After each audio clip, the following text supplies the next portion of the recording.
Olá, vamos a mais um episódio de Feridas em Foco. Agora eu resolvi juntar os dois para a gente discutir em ampla escala. É bom porque a gente tem várias opiniões e as opiniões são boas por isso, porque elas não estão todas certas, também não estão todas erradas, apenas depende de como a gente olha e como a gente tem uma visão daquilo. E aí é bom porque a gente está discutindo aqui justamente a melhor forma da gente acertar ao máximo e errar o mínimo possível, que erros e acertos em lesão complexa não é incomum. Para a gente tentar ter o nosso resultado cada vez mais favorável, a gente tem que sempre pensar em todas as hipóteses, as causas daquela lesão. Justamente é esse o motivo desse episódio.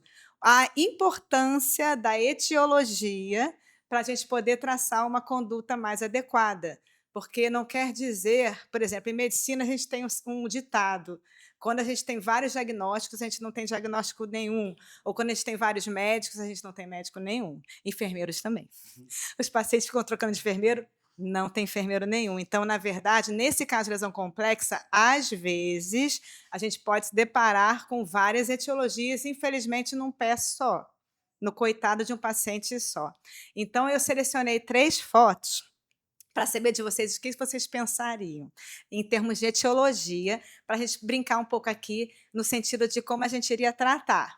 Então, esse pé inicial é um pé que tem várias lesões no dorso, né? E não é comum, quer dizer, na verdade, o mais comum é encontrar uma lesão isolada. Quando a gente encontra lesões múltiplas, a gente pode pensar em antrais, né, numa foliculite, uma coisa mais de derme, né, uma infecção. Nesse caso, não. Não era infeccioso, é uma lesão realmente começou com uma zinha e a coisa só piorava, né? Então, o que que vocês, para a gente poder traçar a conduta, vamos pensar no que essa lesão, o que é, né? Qual o diagnóstico? O que vocês pensariam, o que vocês fariam primeiro aí? Aí vocês podem ver quem vai falar primeiro. Aí, Paulo, o que que você vê nessa lesão? O que que te Bom, lembra? me chama bastante atenção nessa lesão, a própria lesão em si, é uma lesão que está aparentemente limpa, né, É. mas ao redor da lesão me chama muita atenção aquela dermatite ocre ali. Uhum. Então já me remete a alguma lesão A pele está ali venosa, sofrendo. sofrimento ali de pele ali, então vamos pelo básico que funciona. A gente estava agora há pouco nos bastidores falando exatamente sobre isso, né, levantando a questão aqui, do ITB, do índice tornozelo-braço, então, seria o primeiro exame que a gente encaminharia o paciente para poder fazer, para a gente ter um pouco mais, né, de robustez, Uhum. para a gente discutir então essa etiologia. E aí, Ju? Bom, nessa lesão aqui eu também observo alguns detalhes. Essa paciente tem edema, né? Então, assim, se pensar no pé que tem edema, pensando que é terço distal, a gente já observa que o líquido da lesão é corrosivo para a pele, né? Então, essa cobertura, qual o curativo anterior que ela está sendo feita? Antes de falar de curativo, a gente precisa saber da clínica dela. É uma hipertensa, é uma diabética? E aí, conta um pouquinho mais desse caso para É, nós. não, eu já estou realmente pegando assim, dando umas alfinetadinhas para a gente ver. Ok. Aí eu vou contando a história devagar. E se eu falar para vocês que essa paciente tem pulso? Aí eu vou puxar, como eu tenho o melhor dos 2 mundos, eu ia observar, e é muito importante. Por que do melhor dos 2 mundos? Porque além de enfermeiro, eu também sou fisioterapeuta. Algo que eu ia observar bastante é como essa paciente adentrou o meu consultório. Geralmente eu faço questão de receber essa paciente lá na minha recepção, porque eu quero olhar como ela vem caminhando Como da ela recepção deambula. exatamente até o consultório. E porque Muito bom, isso muito bom. diz muito sobre essa questão. Então a gente precisa ter esse olhar apurado. E aí, doutora Liz, o que Então, mais? não, exatamente. Aí, Ju, também vou falar uma coisa para você. Essa dermatite, essa questão da hipercromia, eh, era só no pé. Porque normalmente o que a gente observa no doente venoso é uma hiperpigmentação pé, tornozelo e quiçá perna, né, mas é mais tornozelo e dorso. Ela só tinha essa hipercromatose ou hipercromia no pé, edema tinha também. Aí, o que que a gente fica pensando? Aí entra a sua questão, da parte laboratorial. É, como que tá esses exames, né? Que geralmente, assim, a triagem de exames laboratoriais que eu vou fazer essa busca é como que tá essa hemoglobina, né.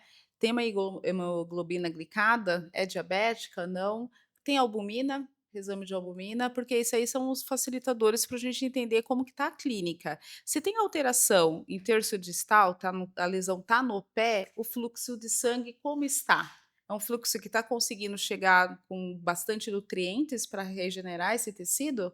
Então essa é a minha segunda Sim. o Então, critério. ela não tinha anemia, ela não tem diabetes. Exatamente. Uma questão que às vezes é importantíssima que a gente esquece é o PCR. PCR, VHS. Por quê? Denuncia uma reação inflamatória muito intensa. E esses pacientes, e aí eu vou no que você perguntou, ela deambula com muita dificuldade. Aí eu vou entrar na outra questão que eu não falei, muita artralgia, muita dificuldade de deambular, ela está inflamadíssima. E aí na verdade a derme, foi uma consequência de uma doença sistêmica. E vocês têm uma ideia que poderia ser? Bom, pensando agora com mais informações, as lesões, vasculogênicas também tem as alterações por medicações. Tem algumas lesões vasculogênicas que têm a origem também de alterações reumatológicas, né. E não só reumatológica, de processo, você está dizendo que ela tem um PCR aumentado, não é diabética, né, tá com artralgia, então ela tá congesta ali. Se tem lesões de membros inferiores, possivelmente ela faz uso de corticoide, né, e corticoide ao longo tempo acaba fazendo dessa derme mais delgada, mais fina e dá fragilidade. E aí uma pergunta que eu poderia te fazer, né, que a gente está entendendo que está recebendo ali as informações aos poucos, se ela tem obesidade ou não, né, porque a obesidade é uma doença, né, quanto mais peso que ela tem já, uma dificuldade de andar, não é diabética, tem essa lesões em membros inferiores e também pensando também nas lesões abertas, um CA 6 em membro inferior, eu colocaria ali como está a questão também o aspecto nutricional, se tem obesidade. Aí conta para nós, tem obesidade? Ela é obesa, com muita dor na lesão. Uma coisa que fala muito a favor, vou esperar ele falar, o que você acha? Depois eu falo do diagnóstico. Bom, uma outra coisa que me chamaria a atenção, e eu iria perguntar a essa paciente, são duas coisas. Tipo de calçado, que talvez ela esteja utilizando, porque por ser ali no dorso do pé, pode ser com relação a alguma sandália, alguma coisa assim. E eu também perguntaria a localização, né? O ambiente, especificamente onde ela mora. Porque me leva a crer também, porque pode ser alguma lesão por mordedura de algum inseto Sim. ali. Não, tudo isso foi realmente pensado, né, a própria leishmania, né, tem certas feridas que são infecciosas, né, de origem por parasitoses mesmo. Mas nesse caso, o que que aconteceu? O calçado tem tudo a ver, tá, ela adorava usar um chinelo de dedo, né, gente, chinelo de dedo é uma coisa Sandália, que não dá, talvez ela não tivesse desenvolvido essas lesões se não tivesse usado calçado errado, mas na verdade o calçado pode ter sido um estopim. Você vê que ela começou a fazer várias lesões, mas poderia ser numa localização só, isso foi começando a progredir. Então, na verdade, o que fala muito a favor do diagnóstico dela é uma dor intensa e uma dor no corpo. Sabe como se você tivesse realmente com dengue? Ela tinha uma dor no corpo inteiro, ela estava extremamente inflamada. E isso fala a favor de vasculite. É uma vasculite. A gente teve que biopsiar e deu lesão leucocitoplasmática, que na verdade é a atrofia branca de Milan.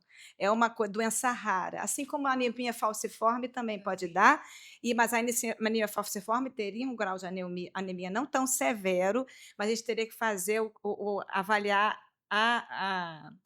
tem um teste para ver se a pessoa tem anemia falciforme, que você bota com baixa oxigenação, e aí a anemia, a hemácia se transforma em uma foice. Aí você pega talassemias, doenças hematológicas, como você falou, dá esse tipo de lesão. Doente renal crônico, independente de ter diabetes ou pressão, ele pode desenvolver feridas também. Então, isso no meu curso de medicina regenerativa, eu falo de todas essas etiologias. porém não são as que a gente vê comumente, isso é raro. Uhum. Daí a importância da gente ter uma visão de tudo, porque a cobertura aí até melhora, mas se você não tratar a doença de base, você aí que tem que entrar com corticoide, anticoagulante, essa atrofia branca de Mila, ela faz uma trombose, microtromboses, então você não cicatriza. Então, se você não tiver uma anticoagulação, uma medicação associada, você não cicatriza, você pode fazer o que quiser. Então, eu acho que é importante. Aí é por isso que esse episódio é para a gente ver, é correr atrás da etiologia sempre, não se deter só ao que a gente acha que pode ser, ou pode ser o básico. Às vezes a gente não consegue fechar o diagnóstico. E vou te falar mais: tem a vasculite que a gente fica com o termo vasculite. Não, não fica sem saber o que é. Não, e fica sem saber o que é, porque às vezes nem sempre você consegue um fragmento, um fragmento para biópsia que o patologista consiga, não. Diagnosticar a real vasculite, não. Ele fala só como uma reação inflamatória vascular e você fica sem saber. É muito importante esse caso, a questão de nós profissionais nos atentarmos para a gente não ter pressa em diagnosticar, sabe? Exatamente. Não ter pressa em trazer ali uma solução para o paciente, porque às vezes esse paciente chega no nosso consultório tão sofrido e a gente começa a fazer um monte de perguntas, né? A gente começa a relatar ali anamnese, coisa e tal, você suspeita de algumas coisas, e aí a resposta desses pacientes vai te levando e você parece que vai ficando meio que encurralado como profissional, né? E agora o que pode ser? Então, assim, a gente realmente precisa E não aí que ter entra a parceria. exatamente, Pois não ter é. pressa em diagnosticar. Calma, É. vai ser resolvido. Nós estamos buscando a melhor solução para você. Vamos buscar E parceria. tentar usar as coberturas mais simples, Sim. para ver a Nesse primeiro resposta. momento, sim. Para que eu vou sair utilizando algumas coberturas com antibióticos e tal, se eu ainda não tenho a Nem o certeza do que é, diagnóstico nem um real. diagnóstico definido. Então, é muito importante a gente ter essa calmaria na hora E o de dar o conhecimento, né, diagnóstico. Paulo? O Sim. conhecimento, porque senão a gente fica só nas coisas mais habituais, nem sempre são assim, né? E é o que diferencia o profissional é justamente correr atrás do que a gente não é o comum, né? Ô Liz, só colocando uma coisa muito interessante, que assim, a história da lesão, para nós profissionais conta muito. E às vezes essa história precisa ser ouvida com mais de uma vez, né. Primeiro relato, essa paciente a gente acaba orientando, né, então você foi falando de uma maneira formidável, contando para nós um pouco do caso. E muitas vezes a gente pergunta assim, é muito comum no consultório: "Há quantos anos essa ferida está aberta?" Sim. E o que foi utilizada nessa lesão? Me conta, como a senhora cuida, se dorme bem, se não dorme, o quanto que essa lesão está impactando na sua vida social, que muitas vezes, mesmo que a gente tenha todos os ou acrônimos, os direcionador, ferramentas ali para distinguir qual é a etiologia, mas muitas vezes tem outras etiologias associadas e Sim. complicações clínicas que acaba demorando, não é sobre coberturas. É. Se você está com um paciente que está com uma lesão complexa, você fez todo o seu planejamento, passou de 3 a 4 semanas, ela está na mesmo tamanho, as mesmas características, é o momento de rever o seu planejamento, né, Isso e acontece. acionar, geralmente eu costumo fazer um balanço na minha avaliação, logo no início eu já começo a entender, se o paciente tem, nesse caso, vou usar o seu termo, né, esse caso, se o paciente já vem com doenças inflamatórias, o que foi utilizado, quais são os exames que já foram abordados, tem um médico acompanhando, vamos acompanhar junto? É claro, Para que a é o gente ideal. possa fazer junto ali uma intervenção, Sim. trabalhar dentro da interdisciplinaridade sempre. Não, mas por isso que eu quis eu gosto de discutir. E é legal porque com esse tipo de discussão, você vê o que a gente tem que pensar realmente primeiro. A gente não vai pensar em nada raro, a gente tem que ir devagar, né. E aí o próximo caso, ó, eu selecionei 3 casos bem legais. Esse aqui é um caso que é emblemático, que no meu dia a dia eu vejo muito, Uhum. tá. Por que eu acho que é importante a gente discutir esse caso? Porque não abriu lesão, mas vai abrir. Sim. E aí é uma forma de você tentar prevenir, conduzir esse paciente. O que ele precisa fazer? Porque esse tipo de paciente não tem dor. Ele mal vê o pé. Ele não quer nem saber do pé. Geralmente foi alguém que viu e falou: seu pé está estranho, seu dedo está estranho.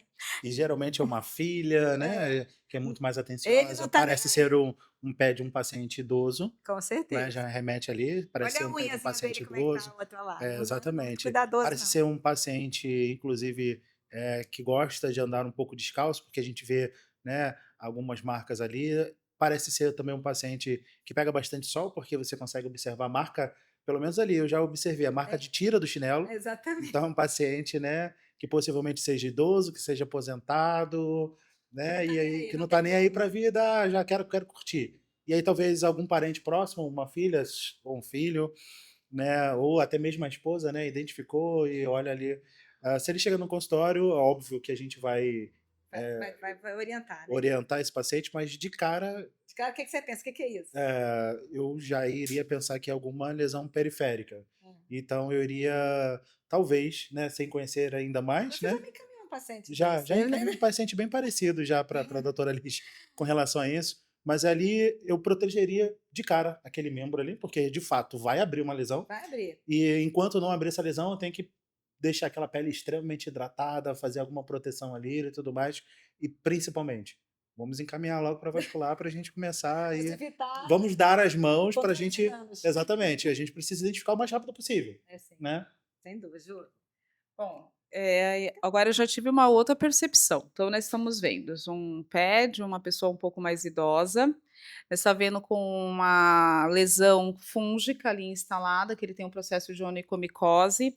No segundo artelho, nós temos uma unha, é uma unha com uma alteração dentro com uma alteração de deformidade dessa unha, uma unha com bico de papagaio, né, como dizer. E você acha que esse segundo dedo tá normal? Não, eu acredito que ele teve um trauma nesse dedo, bateu, porque ele está totalmente hiperemiado. Trauma bateu ou trauma tipo espontâneo?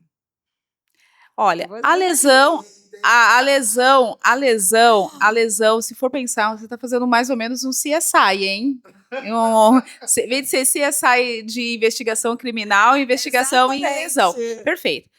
Eu vou ser bem honesta, tem umas lesões fúngicas que ali, se a unha tá alterada, então quer dizer que não tá passando uma alteração sanguínea adequada. Eu pensaria num trauma espontâneo. Esse paciente pode ter um processo de osteoartrose. E aí eu vou levar adiante. Olha, eu cheguei Não, bem. tá, Chegou chegou perto, hein? bem. Chegou perto, hein? Ele não bateu, ele nem tá aí para isso. Ele nem sabe que o dedo dele aumentou de tamanho, de volume. A filha que se assustou. Então, assim, é um distal, realmente distal, hiperemiado, com aumento de volume. Vocês não pensam nada assim? Pensa aí. Alguma questão reumatológica ali, com certeza, porque Mais simples que isso. mais simples, Mais simples que isso. O que você pensa no pé ali, diabético? correção de pus ali por O osso. osteomielite. O osso. Aquilo ali é uma osteomielite, que não fistulizou para a pele ainda. Exatamente. Isso é uma coisa que a gente tem que pensar, que o diabético ele faz isso a todo momento. Isso não vou dizer que é um pé de Charcot, porque não tem desarticulação, não tem fratura. Mas se você pegar aquele pé e pedir um raio-x simples, e você pode pedir isso, você vai ver no final do dedo tudo com osso rarefeito.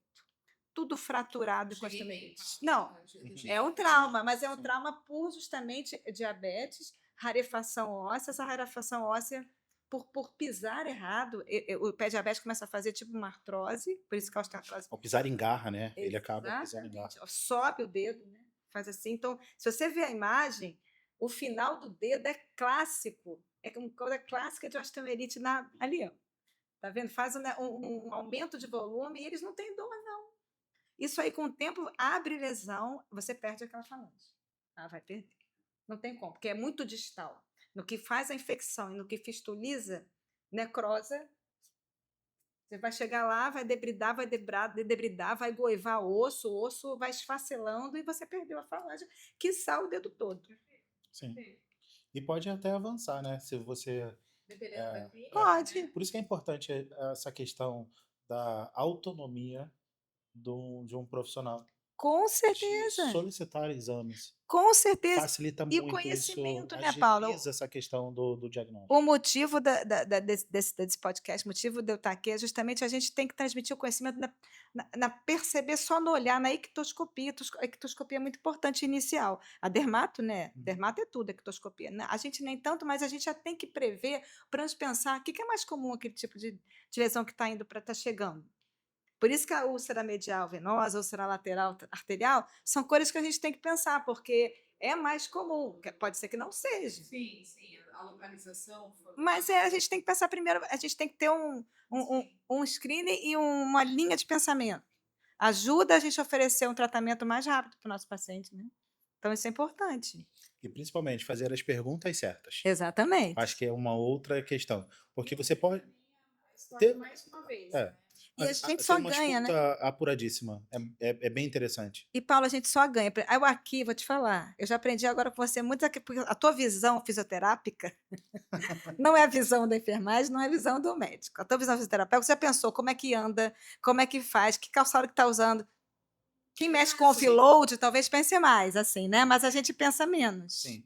Porque assim, se é um paciente idoso e é um paciente que eu, ao observar ele caminhar e eu vejo uma certa alteração na marcha dele, porque ele tem um dedo em garra. É. Então já começa essa questão da fisioterapia de você levar, poxa, ele tem alguma alteração postural. Se ele tem alguma alteração postural, será que por ser um paciente idoso também não tem algum componente de artrite, artrose, osteoporose? Então você começa a ir, exatamente, você começa a levar.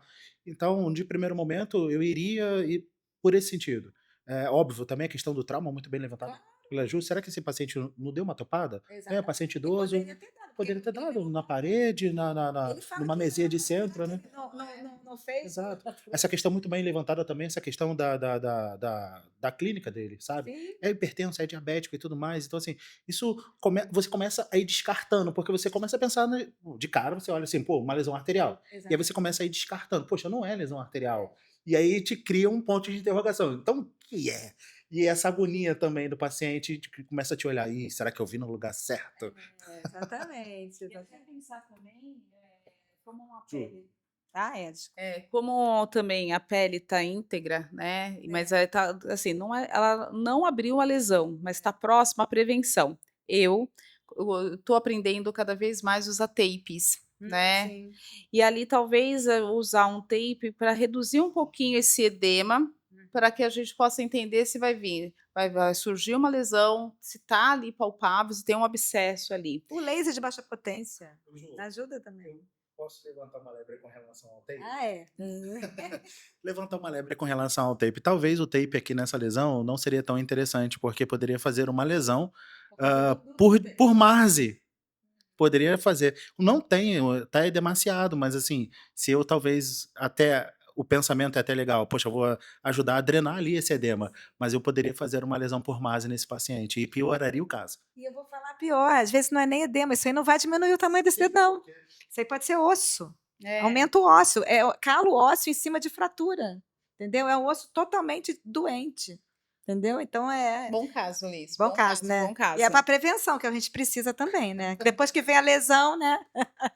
Bom caso, bom Então caso. vamos ao terceiro e último, fechar com chave de ouro. Esse também é um dos clássicos que aparece para mim, porque tem tudo ali. Tem edema, tem necrose, né? E tem uma hiperemia, se você reparar, discreta em todos os podos, né? Então, mas essa necrose já é um dedo mumificado. Esse dedo já está perdido, tá? Não tem como resolver. Com melhores coberturas do mundo, isso não já está perdido. A questão é como é que a gente vai resolver isso? Porque esse dedo vai ter que ser amputado. Não tem jeito, porque se ele tiver com infecção, se tiver, a gente às vezes não vê assim, nem examinando, mas se ele tiver com infecção óssea, se tiver com uma coisa alastrando ali embaixo, vai pegar o dorso do pé e a planta. Aí vai ficar aqueles debridamentos. Vai para gangrena. Vai. A gente, como está localizado só no dedinho ali, o que vocês fariam de exame? O que vocês pensariam? A causa, a etiologia, que é o motivo, né, do nosso podcast. Qual é a etiologia dessa necrose, desse pé estranho aí? Na verdade, um pé isquêmico é um pé isquêmico, né? Então, a paciente, eu imagino que a história dela seja assim: ela deve ser uma tabagista, tá? Deve ser uma hipertensa e com uma isquemia ali no terceiro artérieo. Ali é isquemiado.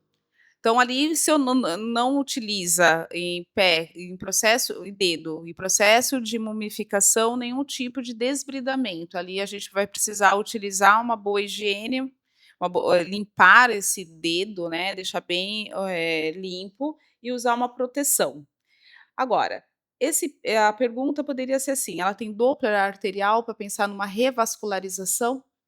Porque assim, se a partir do momento que eu remover essa necrose, eu sempre falo, atente-se, se tem uma necrose seca e ninguém está mexendo nela, Aí tem. muitas vezes não é para mexer. Porque se eu romper esse primeiro tampão, vai entrar no sistema de coagulação, ou muitas vezes eu não sei essa clínica, e vai evoluir para uma gangrena, e aí eu posso ter uma lesão maior. Esse é o problema, justamente, porque o que fazer com esse dedo, já que esse dedo está inviável, né? Uhum. Bom, com relação a esse dedo, eu acho que fica claro para todos nós, né, que esse dedo ali não é para ser mexido por nós, fisioterapeutas e enfermeiros. Esquece. Aquilo ali exatamente, é preservar agora aquele dedo ali para que então o vascular possa definitivamente ali fazer essa amputação com muita maestria. Mas o que me chama também a atenção naquela Vamos foto ver, ali vamos ver. é a parte Esse ali é uma amarelada. pegadinha. Tá vendo? A parte amarelada. Será que esse paciente tá com icterícia? Tá com icterícia? É. O que acontece? O paciente é um paciente, não tem icterícia, mas ele tem uma doença Poderia sistêmica. pensar talvez alguma coisa relacionada à hepatologia. É. Nesse caso, você pensou muito bem, mas nesse caso, aí a Ju falou uma coisa, a primeira coisa que ela falou que matou o diagnóstico. É porque é lógico que assim, eu justamente estou querendo botar Instigar, né? instigar bastante. até para aumentar o conhecimento de todo mundo, porque tem doenças que as pessoas não sabem. Adorei, tô adorando, vamos lá. O que acontece? A base do problema desse paciente é o cigarro. A Perfeito. base, tá? Aí o que o cigarro causa no corpo todo é um outro problema, mas existe uma doença chamada tromboangiite obliterante, chamada Perfeito. TAU, a gente usa como TAU, né, Sim, uma sigla, e que pode causar problemas no corpo inteiro. Só que nesse caso, o que acontece? Teoricamente, a TAU pega microvasculatura, ele não pega vaso grande. Só que coitado, esse infeliz, ele não parava de fumar. Você pode reparar na foto que se você reparar, todo o leito distal de todos os dedinhos, é porque realmente teria que fazer um zoom. Todas as pontinhas do dedo têm necrose. Tá ressecada, né? A gente pensa que é um ressecamento ali. A tal acaba com a circulação distal, fecha tudo. E não tem solução. Você pode fazer, pode higienizar, pode melhorar, pode aquecer o pé. Eu posso revascularizar. Esse paciente tinha problema arterial, mas não era o causador maior. É um isquêmico, mas é o isquêmico porque tem tal. Sim. Mas não de vaso grande. Aí tem outras doenças, Takayama, tem outras doenças que pega vaso grande. O vaso pequenininho é tal. E vou te falar, não adianta fazer nada com esse paciente sem não parar de fumar. Não tem solução. Esse é um paciente gravíssimo, porque você não consegue fazer. Eu consigo tirar esse dedo, porque ele tem uma circulação de vaso grande boa, vai necrosar tudo de novo. Isso não acontece só no pé, isso acontece nas mãos. Olha, Fica incrível. toda a ponta dos dedos com necrose e aí infecta. E aí esse amarelado e esse edema é de infecção. São necroses úmidas, tá vendo? Não tem, você vê que tem a mumificação e aí você vê fica seco, mas ali por baixo tem com certeza infecção. E é uma dor alucinante e se vocês acreditam, o paciente não para de fumar e não tem solução. Não, Nossa, é uma doença uma crônica, sentença, é uma sentença, é uma né? vasculite, é uma reação inflamatória ao cigarro. Pensando também nesse paciente, nessa questão aí bem importante, existe também alguma, como você falou assim, da alteração também em membros superiores desse paciente. Existe também alguma alteração de estrutura acompanhada? De estrutura De estrutura também? de mobilidade? De mobilidade e tudo mais? Só de sinais. É só de ponta, e aí começa a necrosar, como foi aquele dedo, aquilo ali provavelmente ficou mumificado e necrosou por conta de infecção, que aí acaba que a circulação não chega, né? Fazer edema não chega, ele vai necrosando e vai acabando por todas as pontas. A pessoa fica parecendo uma hanseníase. É uma coisa horrível e o paciente não para de fumar. Não tem solução. Aí vale a pena também a gente relembrar os pontos também de exclusões, né? Sim. E, mais uma vez, semana passada eu recebi um caso muito parecido com esse, mas não dessa forma tão já evoluída para mumificação. E o paciente, ele era 56 anos, fumava muito tempo, ele não sabia descrever quanto tempo era fumante, porque fumou desde a adolescência, ele tinha 50 e poucos anos.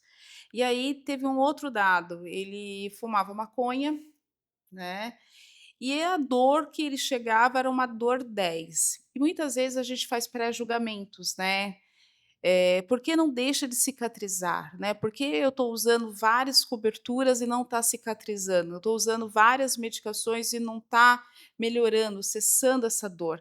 E aí tem um ponto, né? Eu compartilhei com o vascular, né? E eu coloquei esse ponto. As medicações não estão fazendo efeito porque esse sangue não, ele está mal oxigenado. E até uma pergunta que eu faço para ti, Elisa. Agora, em vez de você, eu estou te Com certeza. devolvendo. Você já teve pacientes usuários de droga e quanto que a droga pode impactar na alteração da condução do caso para a analgesia? Sim, a droga que a gente mais relaciona com oclusões arteriais é a cocaína, tá? A maconha, esse caso foi interessante, porque ele também fumava maconha.